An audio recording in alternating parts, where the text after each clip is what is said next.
Always welcome साथियों। Digital class हमेशा आपके साथ इंजीनियरों अपनी प्रोडक्शन इंजीनियरिंग की सीरीज चल रही है। जो भी कंटेंट अब तक आपने पढ़ा है और आगे इस वीडियो में पढ़ने वाले हैं, सारा कंटेंट आपको पीडीएफ फॉर्मेट में अवेलेबल रहेगा। जिस तरह से मैकेनिकल इंजीनियरिंग जनरल नॉलेज की कंप्लीट सीरीज अवेलेबल है, इन नोट्सों का इस्तेमाल आप SSC, RRB, state, JEE, GATE, BTech, AMI के एग्जामिनेशन के लिए कर पाएंगे।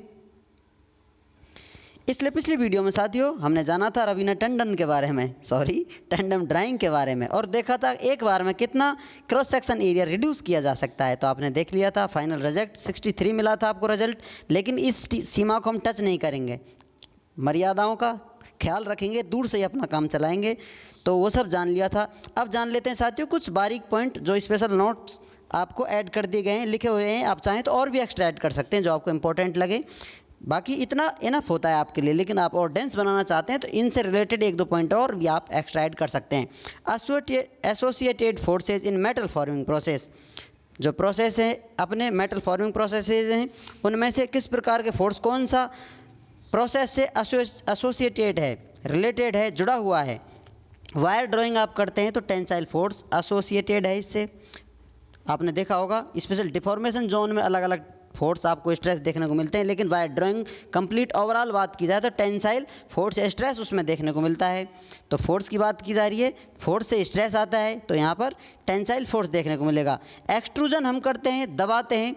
वायर ड्राइंग इस प्रकार से आप देख लीजिए, ये रोलर लगे हुए हैं, तो इसको आप कंप्लीट करेंगे इधर की तरफ, या फिर आप किसी प्रकार का पिस्टन सिलेंडर अरेंजमेंट है आपका, इस प्रकार से बना हुआ है, इसके अंदर आपने ब्लट भर रखा है। अब इस ब्लट को आप दबाएंगे तो यहाँ से दबाएंगे तो कंप्रेस होगा। एक्सट्रूजन क्या होता है, इधर बाहर निकाला जाता है, इसको एक्सट्रूजन हो रहा है। लेकिन वायर ड्राइंग में क्या हो रहा है, इधर से मटेरियल को खींचा जा रहा है, इधर से कंप्रेस नहीं किया जा रहा है। यहाँ पर ब्लट माल डाल रखा है इसमें, इधर से उसको खींचा जा रहा है। तो यहाँ पर दोनों में अलग अलग फोर्स देखने को मिलते हैं। यहाँ पर टेंसाइल जनरेट होगा खिंचाव पर, यहाँ दबाएंगे तो इसमें ओवरऑल आपको कंप्रेशन देखने को मिलेगा। अब बात की जाए ब्लैंकिंग की, तो उसमें शेयर फोर्स देखने को मिलेगा, shear force, shear stress. Bending की बात की जाए स्प्रिंग बैक फोर्स होता है। तो ये सब प्रोसेस भी आगे आप जानेंगे, अभी देख लें। ब्लैंकिंग हम कटिंग करते हैं सीट को तो शेयर स्ट्रेस फोर्स देखने को मिलता है। ये भी सब्र रखिए, धीरे धीरे हर कदम पर आपको बारीकी से समझाया जाएगा। स्टॉक इस प्रकार का है आपको कोई देता है तो आप इसको ठोक पीट कर इस प्रकार से बना देते हैं, इसका शेप साइज चेंज कर देते हैं, इसको बोल्ट बना देते हैं इस प्रकार का। तो अब आपने इसको हेक्सागोनल शेप दे दिया, ऊपर से ठोक पीट कर इस प्रकार से बना दिया है, आपको नज़र आ रहा है। तो ये स्पेशल प्रोसेस हो गया एक तरह से, अपसेट फोर्जिंग इसे आप बोलेंगे। आपने ऊपरली सेट को अपसेट कर दिया, इसको बढ़ा दिया है, चेंज कर दिया, इसका क्रॉस सेक्शन एरिया को इंक्रीज़ कर दिया, इसकी लेंथ डिक्रीज़ कर दी है, हाइट डिक्रीज़ हुई है, क्रॉस सेक्शन एरिया इंक्रीज़ हुआ है, हेक्सागोनल शेप बना दिया आपने, एक तरह से ये बोल्ट बना दिया है।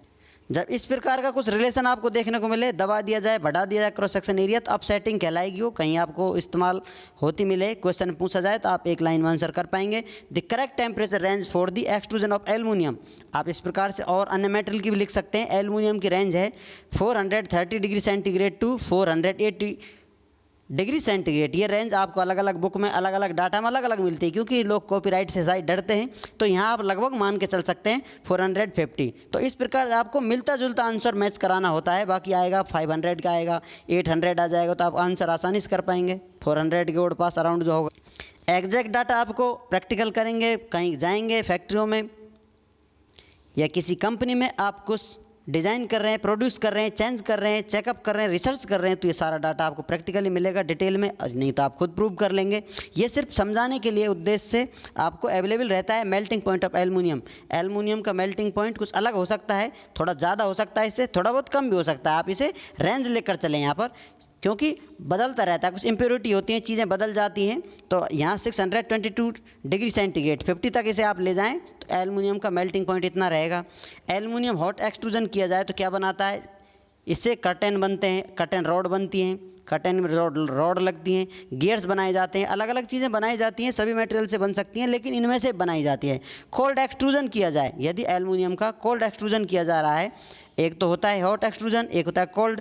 दोनों में अंतर क्या है, जैसा आपको बेसिक बता दिया था। हॉट एक्सट्रूजन या हॉट फॉर्मिंग प्रोसेस वर्किंग की बात की जाए तो रिक्रिस्टलाइजेशन टेम्परेचर से अधिक वर्कपीस को मटेरियल को गर्म कर दिया जाता है, तो वो प्रोसेस हॉट कहलाता है। उसके बाद यदि रिक्रिस्टलाइजेशन टेम्परेचर से नीचे ही आपकी वर्किंग चल रही है, आपका काम चल रहा है और काम हो भी जाता है, तो वो कोल्ड एक्सट्रूजन या कोल्ड फॉर्मिंग वर्किंग कहलाती है। तो एल्युमिनियम कोल्ड एक्सट्रूजन से क्या बनाया जाता है, ऑइंटमेंट्स ट्यूब बनाए जाते हैं, टूथपेस्ट ट्यूब बनाए जाते हैं। इस प्रकार से पतली परतदार ट्यूब आसानी से बनाए जाते हैं। एक्सट्रूजन अलग अलग प्रकार का होगा, अलग अलग चीज़ों की रिक्वायरमेंट के हिसाब से एक्सट्रूजन अपना टेम्परेचर चेंज कर लेता है और अपना नेचर भी चेंज कर लेता है। कुछ चीज़ें आसान होती हैं बनाना ठंडी, कुछ चीज़ें आसान होती हैं उनको गर्म करके बनाना। सभी की अपनी वैल्यू होती है, अपना महत्व होता है। जिस तरह से दिन में दीपक का महत्व नहीं होता, लेकिन रात में तो दीपक बहुत कुछ कर सकता है, बहुत कुछ समझाता सिखाता है। तो इसलिए समय समय पर सभी की वैल्यू अपनी अपनी होती है। उम्मीद करते हैं विद्वानों वीडियो में दी गई अब तक की जानकारी आपको अच्छे से समझ में आई होगी। अभी भी आपका कोई कन्फ्यूज़न है तो आप हमसे कमेंट कर पूछ सकते हैं। साथियों, आप चाहें तो कॉन्टैक्ट कर सकते हैं। कॉन्टैक्ट लिंक आपको वीडियो डिस्क्रिप्शन में मिल जाएगा। वीडियो को अंत तक देखने के लिए, चैनल को सपोर्ट करने के लिए आपका दिल की गहराइयों से बहुत बहुत धन्यवाद। मिलते हैं नेक्स्ट वीडियो में, तब तक पढ़ते रहिए, व्यस्त रहिए, मस्त रहिए। जय हिंद, वंदे मातरम।